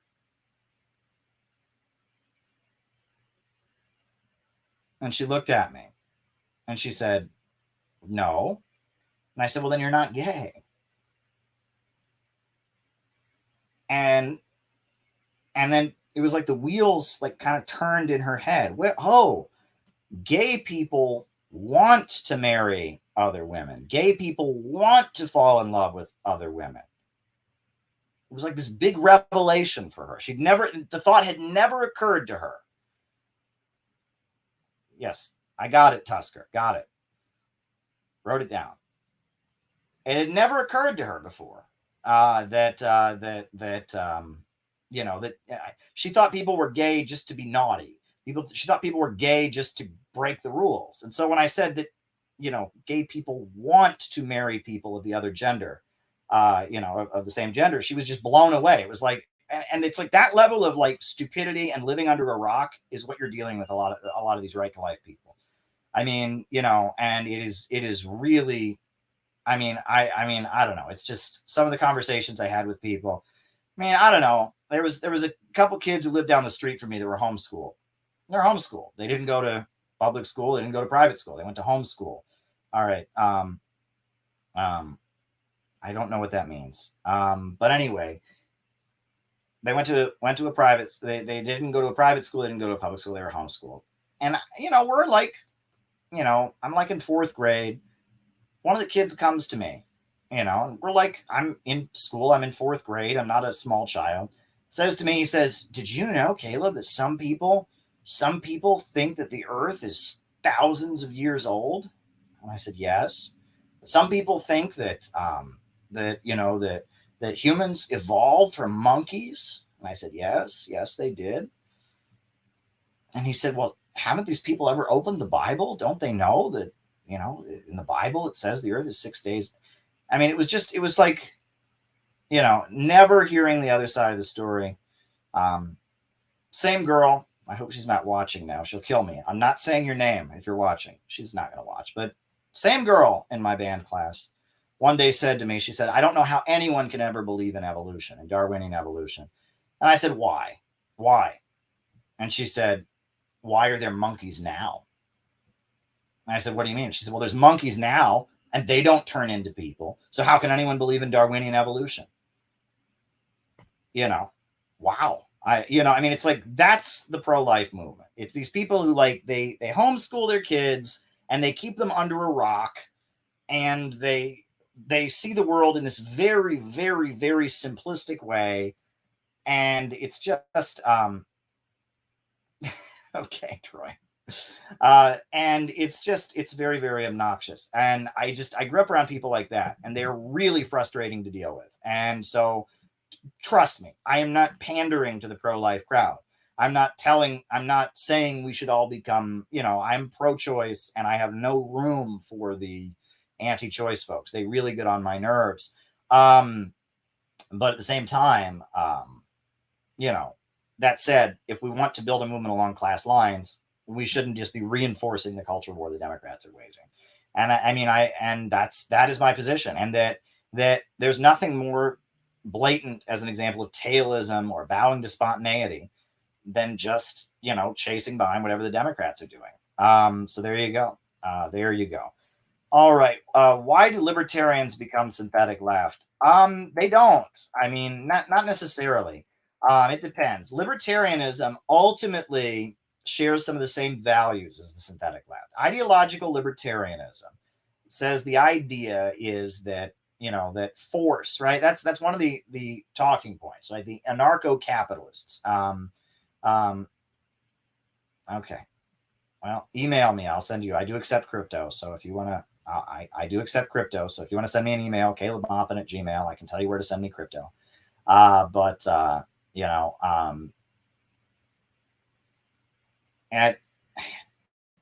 Sorry. Lost my train of thought there. You all are just sending me so many super chats. You keep throwing off my train of thought. What are we talking about again? Oh my goodness. What are we even talking about again? Oh, wow. Before I even remember, it's okay. I identify as a gorilla. All right, Chris. Very good. All right. What are we talking about? Libertarians. All right. Libertarians, right? The anarcho-capitalists will say that, their main talking points, they say, we're against violence. Aren't you against violence? I'm against violence. And what happens if you don't pay your taxes? They put you in jail. That's violence. So therefore, we shouldn't have taxes. They say, wow, the government, requiring you to, I don't know, requiring you to, I don't know, the threat, it's the non-aggression principle. It's what they call it, right? That violence is implied in any law that society has implies violence. And so that's a threat on the individual. So everything should be voluntary. And a lot of the synthetic left folks, they have the same kind of mindset. The problem is states. The problem is authority. The problem is individuals being messed with by wider society, right? And if everyone would just leave everybody else alone, everything would be fine. And that's bullshit. And the reason that it's bullshit is because we live in a society that is highly unequal and in which there is scarcity. in which there's great inequality. And when there is no law, it becomes the law of the jungle. On the walls of the U.S. Department of Justice, it says where the law stops, tyranny begins. In the society that we currently live in, the only thing that prevents your boss from paying you 2 cents an hour is this thing called the minimum wage law. And if there was no minimum wage law, he would try to pay you 2 cents an hour, right? That's what he would try to do. But we have this thing called the minimum wage law that says he can't do that, right? So the law protects you. The law is the only thing that protects the strong, that protects the weak from the strong, right? Now, in many cases, the laws are written by the strong and they favor the strong over the weak. And that's bad. But, you think about an old lady crossing the street. Imagine some old woman is crossing the street and two young guys that are buff and huge, they come up to her and they punch her in the face and they take her purse. Well, what's stopping them from doing that? The law, right? They're stronger than she is. And if there's no law, it's the law of the jungle and the strongest survive and they're the strongest and they punch her in the face. But we have this thing called the law that says you can't assault people and you can't steal from them. So the law protects that old woman from the tyranny of those two buff guys. The existence of law protects the weak. And in our society, strength is very much connected to how much money you have. The richest people have the most strength and the poorest people have no strength. So law, to some degree or other, does protect the weak from the strong. Now, it's not perfect. And the way laws are written by the capitalists under the dictatorship of capital are often rigged in their favor. However, we want there to be a socialist society where the law protects the broad masses of people from the capitalists and where the people dictate, the dictatorship of the proletariat. And we eventually want to move toward a society in which there is so much abundance and wealth that you don't have the inequality and you don't have the problems that lay the basis. Great. Glad to have a new member. Go join the CPI today. They can lay the basis for a society where law is not necessary, where there's so much abundance that people, hierarchies and laws and these things can just fade away. That is ultimately the goal. But when you don't have that kind of understanding, when it's like there's big, mean people that want to tell other people what to do, that is the libertarian viewpoint. Libertarians tend to emphasize the economic side of it. And then you have the synthetic left, and they emphasize the social side of it. But their understanding of the way social relations work is there's these big, mean, scary people that make rules for other people, and they don't like it. Well, that's not a dialectical and scientific understanding of how these things work, right? That hierarchies are rooted in the economic foundations of society. They're rooted in scarcity. That society becomes more free the more prosperous it became. This is a scientific understanding that that the more prosperous society becomes, the more free people become. You couldn't have a free, open, democratic society in the year 1000, because if you did, it wouldn't work. The level of social control that existed in feudal society was based on the economic mode. So there you go. All right. Next question. BreadTube denounced Fidel Castro as a Nazbol. Well, I think a lot of them already do, right? But the ones who don't, they just don't know about it. They know it's trendy. They know people like Michael Moore praise Fidel Castro. But there's really no economic difference between the North Korean political economic system and the Cuban one, right? One-party state, centrally planned economy, state-run industries, and same for Eastern Europe. And Michael Parenti pointed this out many, many times. The Cuban system was it's 20th century socialism, right? The Soviet system, the Eastern European system, North Korea, that's the system Cuba has. Now, Cuba has updated it, and they're moving more toward a Vietnamese or Chinese model. But ultimately, but for some reason, because Cuba is so close, because a lot of American intellectuals and college professors go to Cuba, for some reason, among synthetic left types, Cuba gets a pass. Right. And you can get conspiratorial about it. It may be that there was some covert effort to try to pull Cuba away from the Soviet Union or make sure there was an inflow of American intellectuals to undermine Fidel Castro. You can get conspiratorial about it. But at the end of the day, it's a weird, logical fallacy that if Cuba's good, then North Korea is good, then Eastern Europe is good. If Cuba's bad, then so are all those countries. But the idea that Cuba is somehow approved by the synthetic left and North Korea isn't, and Eastern Europe isn't, and the Soviet Union isn't, That's just ridiculous. I mean, you know, it's like it was the same economic model. I mean, the buildings looked the same, for Christ's sakes. They actually had Soviet architects designing their buildings, right? I mean, you know, the workers' councils, the local committees to defend the revolution. Cuba is very much, their economic and political model is modeled directly on the Soviet Union. They've updated it and innovated it in many great ways. They're now adjusting it to have more of a market system. But at the end of the day, like, if you're anti North Korea, if you're anti Eastern Europe, you should be anti Cuba too, right? And it's weird. It's very weird that a lot of American college professors, a lot of American Trotskyites and others have this weird, like, Cuba gets a pass. You know, there you go. Abortion's legal in Cuba. They're very pro-abortion in Cuba. You know, and the Soviet Union was very pro-abortion after the Stalin years, right? I believe in 1928 or in the early 30s, they outlawed abortion in the Soviet Union. But then during the Khrushchev years, it was brought back. And it was actually very prevalent in the Soviet Union. And Cuba, most of the socialist countries, North Korea, Cuba, you know, China, abortion is done very frequently. That's interesting. Whereas most of the Bolivarian countries, Venezuela, Nicaragua, you know, Bolivia, abortion is illegal, right? In fact, Rafael Correa, the socialist president of Ecuador, he said he would step down. He would step down if at any point abortion became legal in Ecuador. And similar statements have been made by Daniel Ortega of Nicaragua, right? Nicaragua has some of the most restrictive anti-abortion laws in the world. So if that's the issue that we have to polarize around, you have to be with the imperialists against Nicaragua.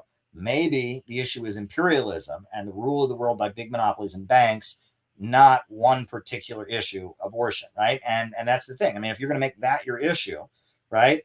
You know, again, you'd have to be with the U.S. imperialists against Nicaragua. Well, obviously, we can understand that while we would disagree with Nicaragua's abortion laws, which I do, at the same time, you know, we realize the issue in Nicaragua is not abortion. The issue is the imperialists, right? And that's how to think like a Marxist. All right.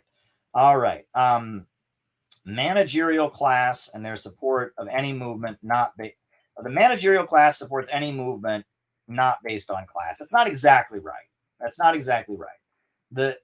issue is that the managerial wing of the ruling class, they tend to be more quote unquote socially liberal because the lower levels that they compete with and the entities that kind of hold back their power draw their power from quote unquote tradition, right? And this is an interesting thing.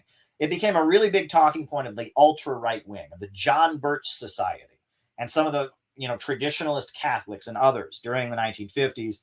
They would point out that the Rockefellers, who were Republicans, they started becoming like Democrats in the 70s and 80s, but they were mostly Republicans. The Rockefeller Republicans, the Eastern establishment, were big supporters of abortion. They were big supporters of pornography. They were, you know, they funded the Kinsey report that pointed out that homosexuality was a lot more prominent. And so they said, well, they must be communists, right? The Rockefellers are communists. Well, they're not communists. They're ultra rich capitalists. And their competitors, right? The institutions that got in the way of their profits, like the Catholic Church, various institutions that exist, right?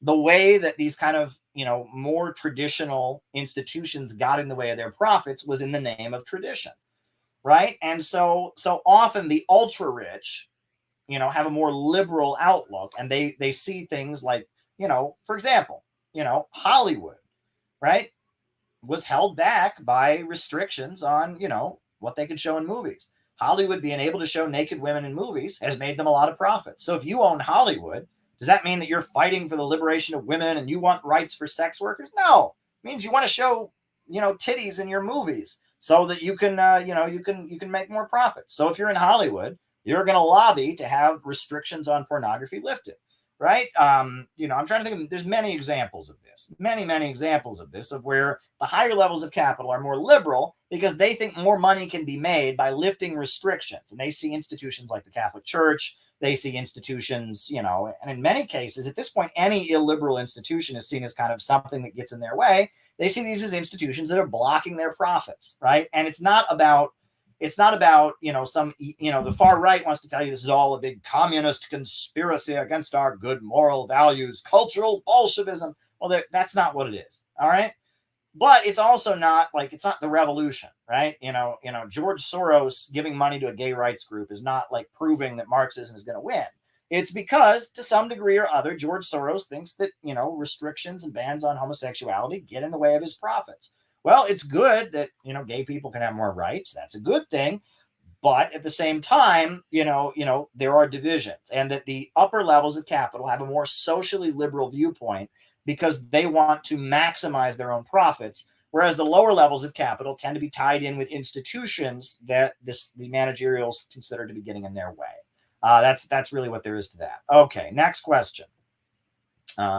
Which anti-imperialist country would you like to visit next? Well, I've been to Nicaragua. I'd like to go back. I've been to Iran before. I've never been to China. I'd like to go to China. China's a really important anti-imperialist state. I hope to visit China soon. Next question.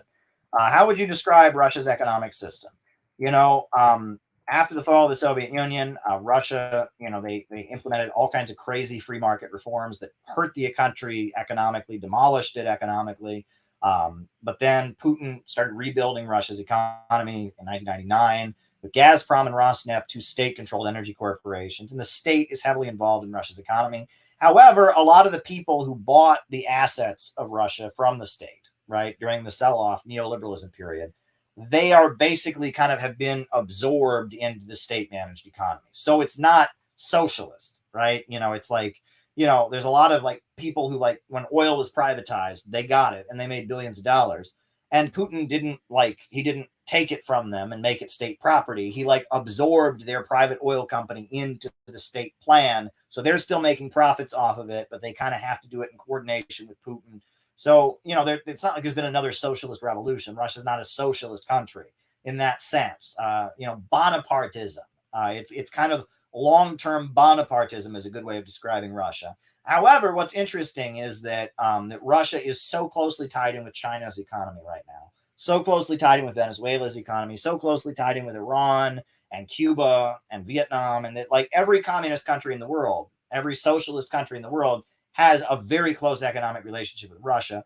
Plus Putin's economic model that does involve a lot of these people who are, they call them oligarchs, the people that bought the state industries and became wealthy capitalists at the fall of the Soviet Union. A lot of them kind of teamed up with Putin, but at the same time, Putin did model the new, the restructuring of Russia's economy. He actually did model that on Deng Xiaoping theory, and very openly so, right? And that China and Singapore are very much inspirational models for the state-managed economy of Russia. So Russia is a mixed bag. It is a mixed bag. And a lot of the basis for Putin's, resurgence of state control are entities that were built during the Soviet Union.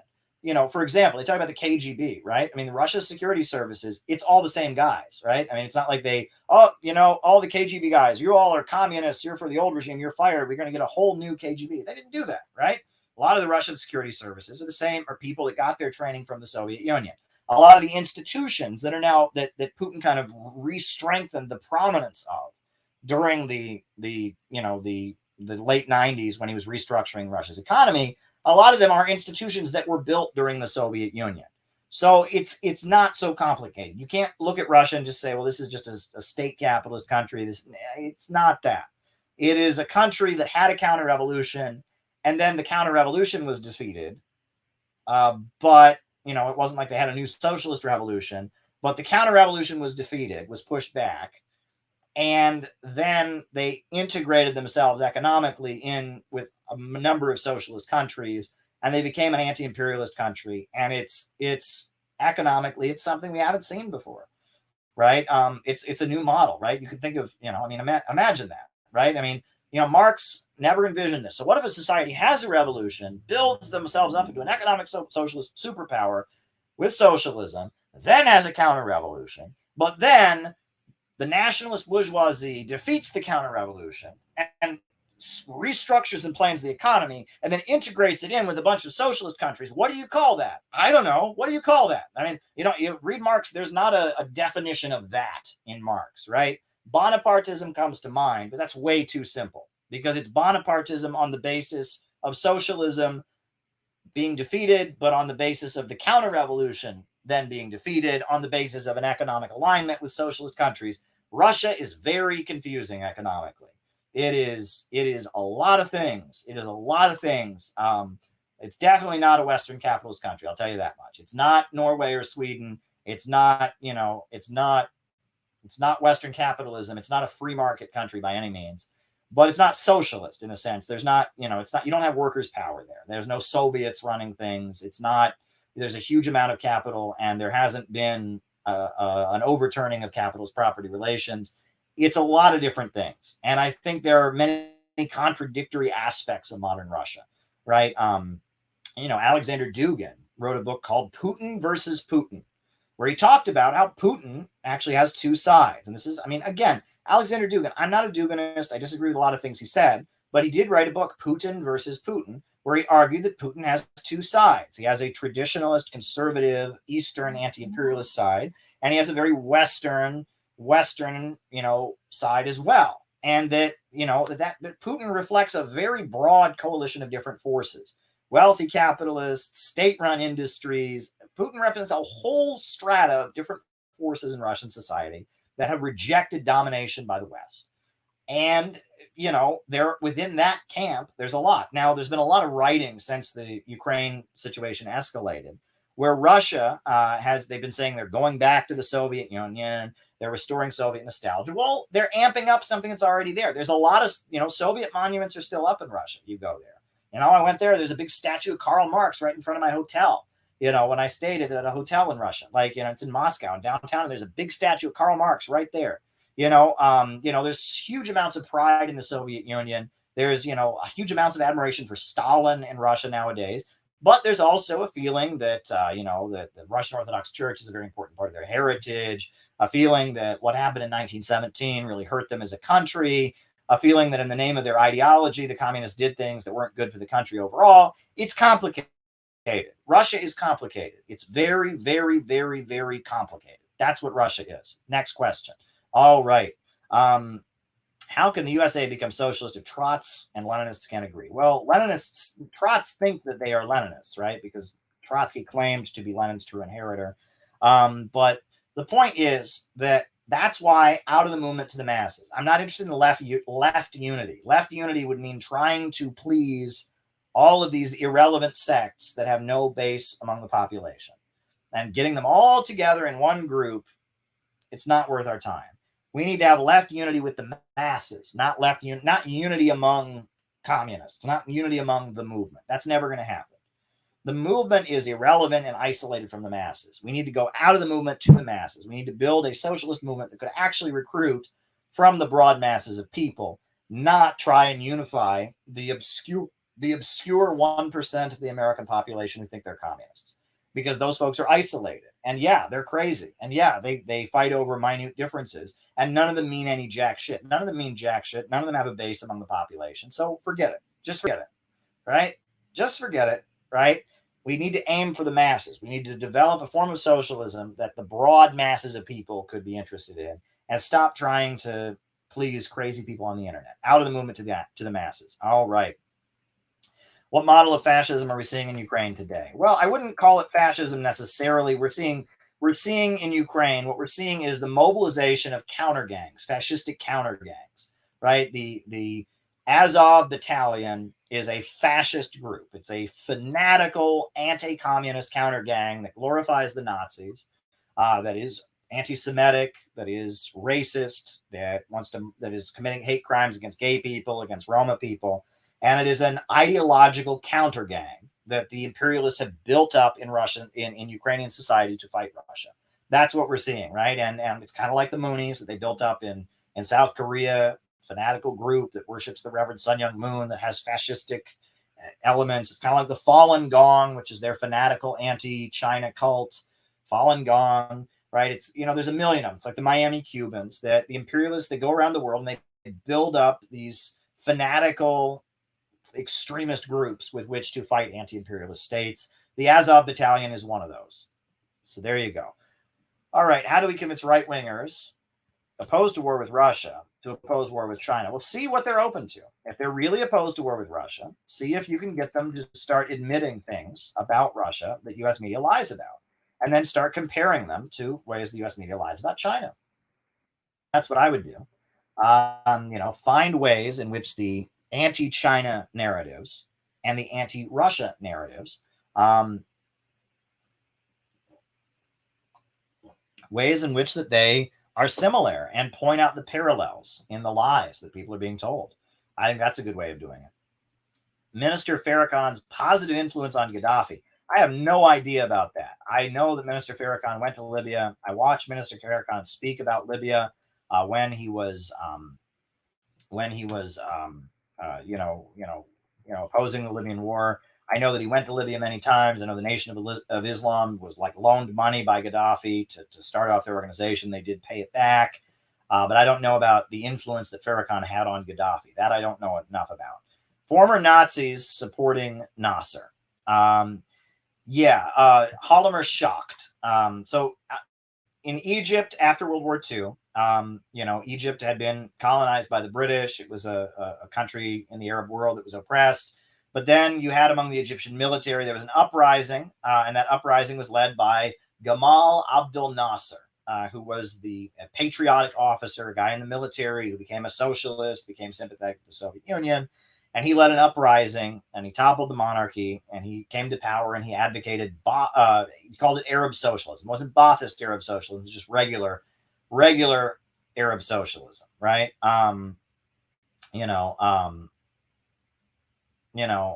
Regular Arab socialism. So that was Abdel Nasser. And Abdel Nasser was pro-Soviet, but he was very anti-Israel. He considered Israel to be a threat to the Arab peoples. He was right about that. So in Germany, there was a government in Germany that was in Germany you had former Nazis. There were former financial backers of the Nazis. The most prominent of them was Holomer Schacht. And Holomer Schacht had been a financial supporter of Hitler, and then eventually he'd been put in a concentration camp because he had a falling out with Goering, I think, one of the Nazis. But he was this big financial backer of Hitler who eventually got put into a prison camp. And as a result of that, when World War II came, he was put on trial at Nuremberg, and he was acquitted because they said, look, he wasn't responsible for the Holocaust because he was in a prison camp. So he was acquitted. But he represented a layer of German capitalists who had supported Hitler because they saw Hitler as being anti-British, and they didn't like Germany. They argued that Germany's economic future was not tied in with American and British banks. So after World War II, Holomer Schacht made some noise in Germany about Germany having economic relations with Nasser. That's true. And that Holomer Schacht, the former Nazi economist, was arguing basically that, the British hate Abdel Nasser, the Americans hate Abdel Nasser, they consider him a communist, so we should do business with him because it's in our interest as Germans. And I think, what's his name? The weird Nazi who became pro-Soviet, the Francis Parker Yockey, he went to Egypt and started writing anti-Semitic propaganda for Abdel Nasser, which is unfortunate. But Abdel Nasser was largely pro-Soviet, largely an ally of oppressed people around the world, supported the Black Panthers. He was a progressive figure, but because it's the Middle East and because Israel was, the main threat and the main enemy, there was a lot of anti-Semitism in Egypt at that time. And so, yeah, it's true. And then on top of that, you had Schacht, I believe, wanting to do business with them. You had Francis Parker Yockey writing anti-Semitic propaganda for them. The failures of trade unionism. Well, that's a little bit different, right? So in Lenin's writings on Taoism, economism, he talks about how labor unions left up to their own devices, Lenin argues, will only be able to fight for day-to-day demands. That unless you have the intervention of conscious communists in the labor movement, that the labor movement will just be a struggle to improve working conditions, right? That's what Lenin is arguing. That one form of tailism is called economism, where you just tail after the labor movement. Whatever the labor unions do, whenever there's a strike, you just support it. And Lenin's saying that's not going to work because left to their own devices, if the unions just do what unions want to do, they're only going to, at the end of the day, fight for day-to-day reforms. That it requires the intervention of conscious communists to intervene in the labor movement.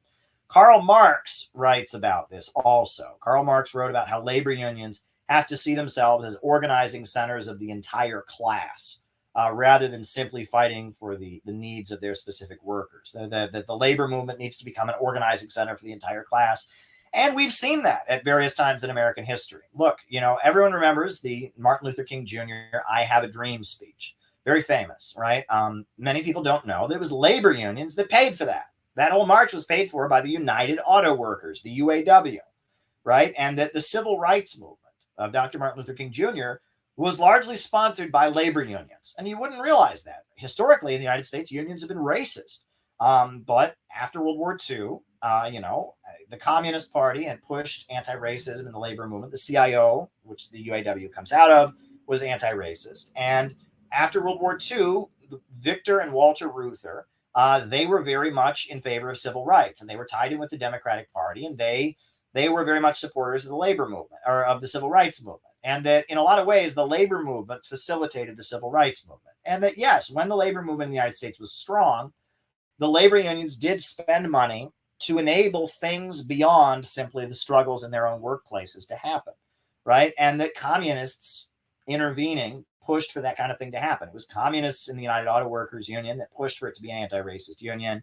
It was communists, that fought to push for labor unions to take a more broad organizing center strategy instead of focusing on the narrow demands of their specific workplace. All right, folks. And on that note, don't forget to join the CPI. We want to do 1K by May. We're going to have 1,000 members in the United States by May of next year. All right, folks. Surge in the struggle against U.S. imperialism is now emerging throughout the world. Ever since World War II, U.S. imperialism and its followers have been continuously launching wars of aggression. But the people of various countries have been continuously waging revolutionary wars to defeat their aggression. And while the danger of a new world war still exists, and the people of all countries must get prepared, revolution is the main trend in the world today.